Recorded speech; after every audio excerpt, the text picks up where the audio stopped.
Assalamualaikum warahmatullahi wabarakatuh. Ketemu lagi dengan saya Muhammad Andrianto atau yang lebih disapa dengan sebutan Kang Andri di channel M Andrianto ini. Pada kesempatan ini saya akan membahas terkait tentang bahayanya fitnah. Bahayanya fitnah.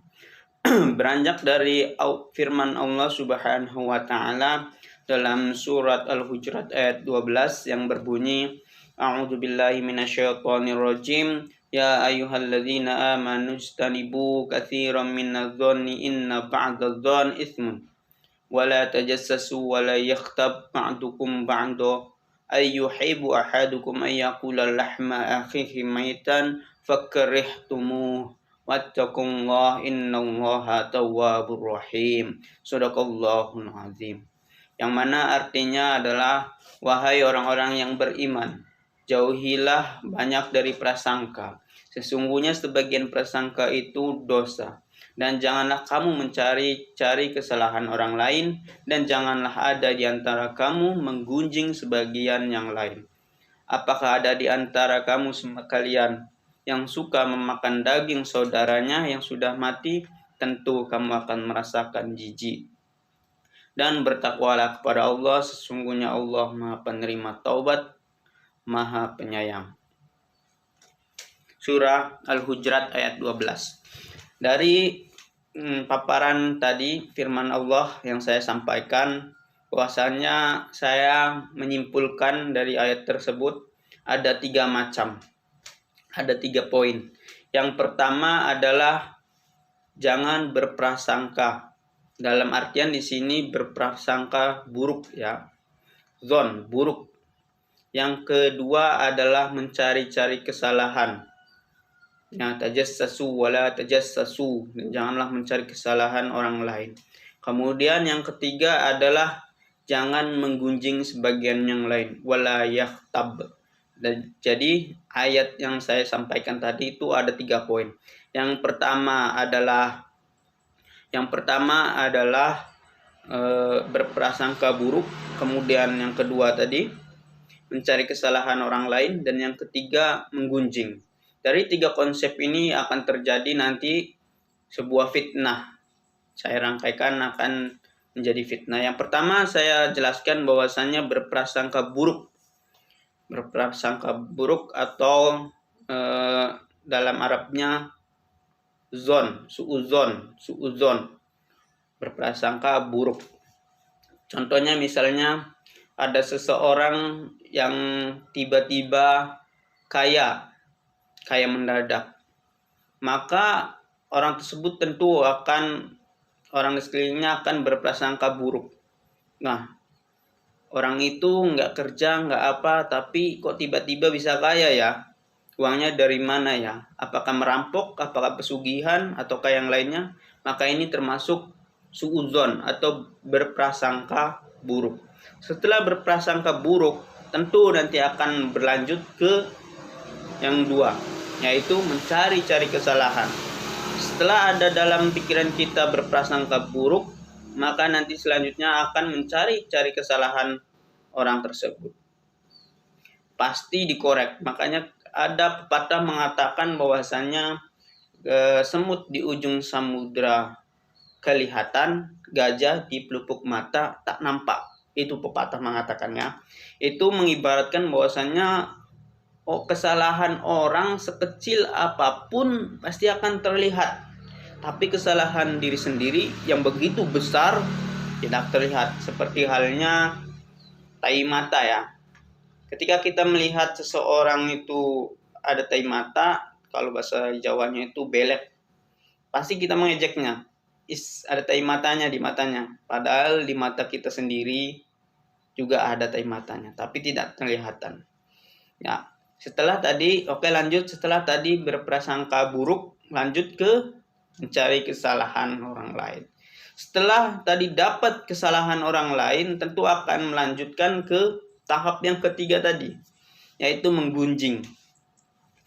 Di situ dalam ayat tadi yang saya paparkan bahwasanya wala yaghtab ba'dukum ba'dun. Janganlah kalian menggunjing yang lain. Nah, tadi setelah ada pikiran berprasangka buruk, kemudian lanjut mencari kesalahan orang lain, setelah dapat bahannya, maka pasti akan bergunjing, entah itu di temannya atau apa. Makanya jangan bergunjing. Misalnya ada 3 orang, si A, B, dan C. Ketika si A berkumpul dengan si B, pasti si A membicarakan tentang si C.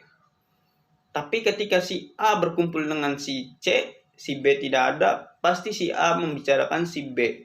Begitu juga sebaliknya, makanya dilarang saling menggunjing dalam ayat ini ya. Wala yaghtab ba'dukum ba'dun.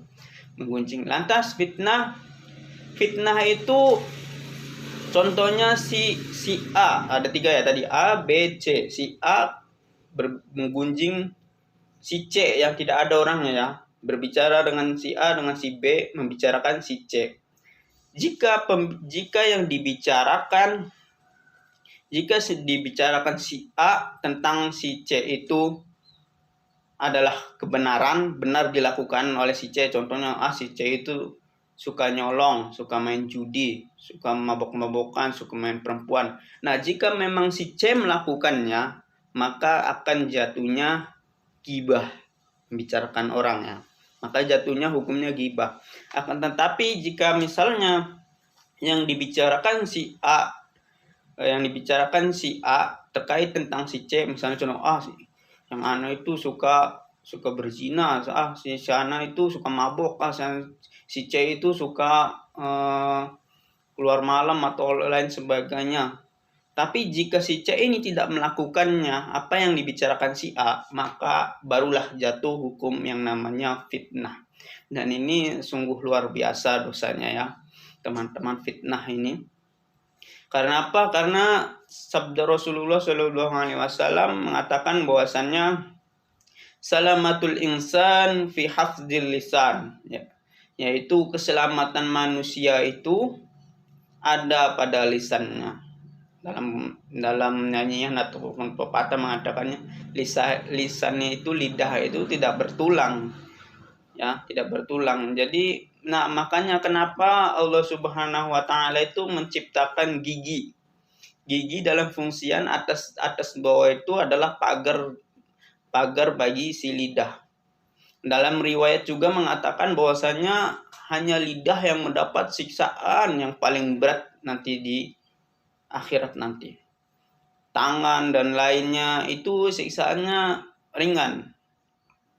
Tapi beda dengan lidah, karena lidah tidak bertulang. Dalam riwayat juga mengatakan bahwasanya lidah itu protes. Ya Allah, kenapa saya disiksa lebih perih dan lebih berat siksaannya daripada yang anggota badan yang lain seperti telinga, mata, tangan, kaki. Lalu Allah menjawab, wahai lisan, hanya gara-gara engkaulah ucapan yang tidak dijaga maka terjadinya pertumpahan darah di muka bumi. Dalam artian ya hanya gara-gara lisan seseorang bisa saling bunuh-membunuh. Ya, jadi menjaga lisan itu sangatlah berat. Itulah fungsinya kenapa Allah Subhanahu wa taala menciptakan gigi atas dan bawah sebagai pagar daripada lisan. Ibarat kata, lisan itu lebih tajam daripada pisau. Jika luka tersayap dengan senjata tajam, itu masih ada harapan untuk bisa sembuh ya. Misalnya tangan, berdarah kena pisau. Masih ada harapan 1 tahun atau berapa bisa sembuh luka ini, bisa hilang. Tapi jika luka terkena omongan lisan, ini nggak tahu obatnya apa ini. Misalnya sakit hati karena omongan tetangga atau apa. Makanya banyak di berita bahwasannya orang tega membunuh, memutilasi hanya gara-gara omongannya tidak menyenangkan. Ini bahayanya lisan, apalagi fitnah ya. Jadi lanjut terkait tentang fitnah tadi. Kemudian ada ayat lagi terkait tentang fitnah, yaitu ya sebagaimana Quran surat Al-Buruj ayat 10 yang berbunyi, a'udzubillahi minasyaitonirrajim, innal ladzina fatanul mu'minina wal mu'minati tsumma lam yatubu falahum azabu jahannam walahum azabul hariq. Surahallahul azim. Yang mana artinya sesungguhnya orang-orang yang mendatangkan fitnah kepada orang-orang beriman, baik laki-laki maupun perempuan, kemudian mereka tidak bertaubat, maka bagi mereka azab jahanam dan bagi mereka azab neraka yang membakar. Surat Al-Buruj ayat 10. Ini ancaman bagi orang yang suka memfitnah. Bahkan sudah ada di dalam surat di dalam Al-Quran itu terkait yang penyebar fitnah. Seperti contohnya istri Abu Lahab ya, dalam surah Abu Lahab. Itu istrinya itu tukang pembawa berita bohong ataupun tentang pembawa fitnah. Sering kali memfitnah Rasulullah SAW sehingga diabadikan namanya berserta suaminya di dalam Al-Quran. Karena karena kezolimannya, karena membawa istrinya bahkan membawa kayu bakar, dalam artian membawa kabar berita yang tidak benar ataupun istilahnya hoax ya, bohong, fitnah. Bahayanya fitnah ini termasuk perbuatan yang sangat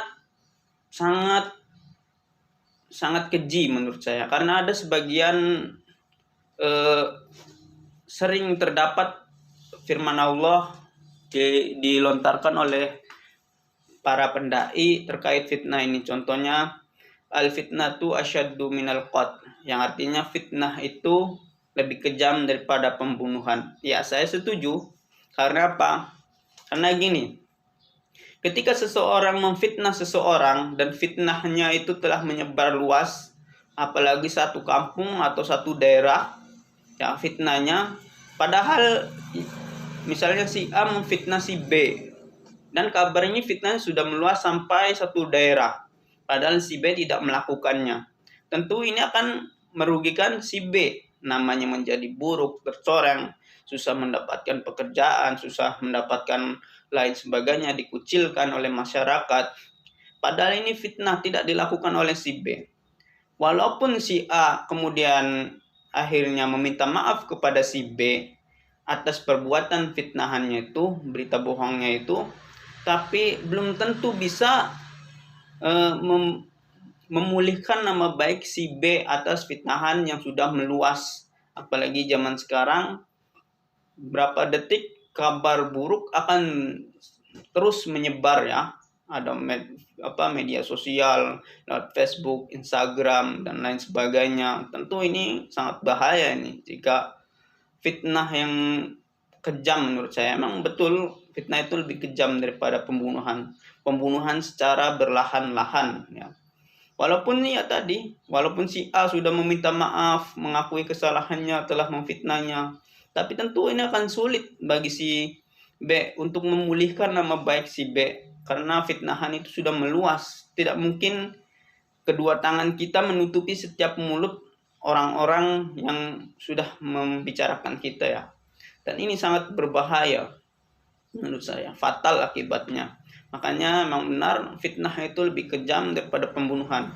Jika orang membunuh, langsung ditusuk misalnya, orang itu langsung meninggal, tidak akan merasakan sakit lagi ya.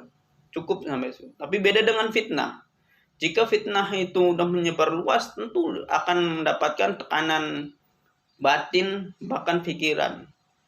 Dan ini juga sebenarnya sudah, jika seandainya kita mendapatkan fitnah yang begitu kejam, kita sebenarnya boleh membantah ataupun istilahnya boleh menjaga jiwa kita, akal kita, pikiran kita sebagaimana yang disyariatkan. Atau menurut Imam Asy-Syatibi itu ada namanya istilah maqasidus syariah.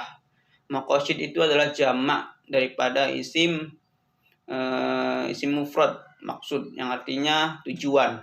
Maqasidus syariah bisa diartikan dengan tujuan-tujuan syariah, yaitu memiliki 5 hal, 5 inti ya. Jadi maqasidus syariah itu ada 5 hal. Yang pertama adalah hifzul din, yaitu menjaga agama. Jika kita terserang, agama kita terganggu, maka kita boleh melawan demi menjaga agama kita. Kemudian yang kedua, hifdun nafs. Hifdun nafs adalah menjaga jiwa. Tadi jika kita fitnahan orang itu mengganggu kita ya, mengganggu jiwa, tentu fitnahan itu sangat mengganggu jiwa, maka kita boleh untuk melawan ataupun ya istilahnya menjagalah. Kemudian yang ketiga, hifdzul akal, menjaga akal. Tentu orang ketika kita difitnah, apalagi fitnah itu sangat besar ya, sangat besar, tentu akal kita akan terganggu ataupun terancam karena sebaran fitnah orang itu ya. Maka kita boleh melawannya. Jadi fitnah itu dalam masuk konteks maqasid syariah kita boleh melawannya, tidak didiamkan, karena ini sudah mengancam jiwa akal kita. Kemudian hifdzun nasab yaitu menjaga keturunan. Jika sebuah fitnah itu tidak dihentikan, maka tentu akan berdampak kepada keturunan kita nanti kelak. Nanti akan berlanjut. Nanti akan ada pembicaraan, oh si itu orang tua kamu dulu kayak gini. Maka perlu kita untuk menghentikannya, untuk melawan fitnah tersebut demi menjaga keturunan kita. Kemudian yang kelima, yang terakhir adalah hifdzul mal, yaitu menjaga harta ya. Jadi fitnah itu sangat berbahaya. Bahkan dalam hadis Rasulullah SAW bersabda yang bunyinya, al-muslimu man salimal muslimu min lisanihi wa yadihi. Hadis riwayat Bukhari, yang artinya seorang muslim yang sejati adalah ia yang menyelamatkan kaum muslim yang lainnya dari gangguan lisan dan tangannya. Jadi ini Islam yang sejati itu, orang Islam yang sejati itu adalah ia yang orang muslim lainnya itu aman dari gangguan lisan dan juga tangannya. Itu hadis Bukhari. Jadi itulah paparan dari saya, penjelasan saya tentang terkait fitnah. Ya, jadi mari kita jaga lisan kita dari perbuatan fitnah. Nah, tadi ayat yang di atas itu berprasangka buruk, suudzon, tidak diperbolehkan. Nanti akan takutnya lanjut ke mencari-cari kesalahan. Di juga dilarang wala tajassasu, kemudian yang akhirnya menjadi ghibah, menjadi bincangkan orang, itu tadi wala yakhtab, janganlah menggunjing, dan akan menjadikan sebuah fitnah nantinya ya. Walaupun benar orang itu melakukan kesalahan, kita tidak boleh membicarakannya, nanti akan jatuhnya menjadi ghibah. Ini sangat berbahaya. Cukup sekian dari saya, kurang lebihnya mohon maaf. Jika ada pertanyaan silakan komen, insya Allah nanti akan saya jawab. Saya akhiri, wassalamualaikum warahmatullahi wabarakatuh.